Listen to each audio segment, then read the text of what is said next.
ก่อน ยำมัน ยามันเป็นยาอย่างพี่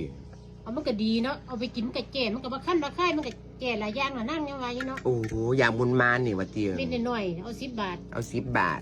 มันมีบ่เลยพี่เต้าค่อยขายได้อยุติพี่10 บาทมันได้ละเท่าไรก็จะเคยซื้อ10 บาทเมื่อกูซื้อเม็ดได้หลักเคยซื้อ อันนี้11 เม็ดติเอาไปขายเม็ดละบาทไปขายพิษแสดงว่ามันนี่มันจะซื้อ10 บาทจะต้องได้9 เม็ดเด้ มันสิได้ คน เม็ดนึง เอาจะว่าจะซื้อสัตว์จะซื้อสลับพี่เต้าเอามันได้11 เม็ดจังได้10 บาทเนี่ยมันต้องได้10 เม็ดเด้มันเม็ดละบาทมันได้11 เม็ดแสดงว่าขายขาดขายเกินเก้าอันจะเป็นคนสัตว์คนเสือนจะเป็นคนบอกว่าอันใจกับปากจะตรงกันได้11 เม็ดจากมันยุ่ยจะก็ต้องได้เก้าในใครเฝ้าเถือกบ้าง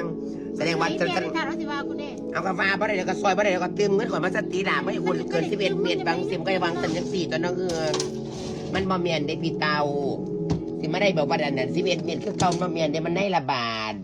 กำไรเขาดีซื้อเขาซื้อไม่สเต็กแดก5กับบุญหัวแล้วต้องพี่เต้าจะว่าบ่สั่นล่ะเอาไปเข้าไปจังสั่นเต้าก็ได้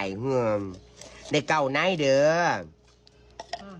พอมันได้11 เม็ดได้ล่ะนับผิดนับถูก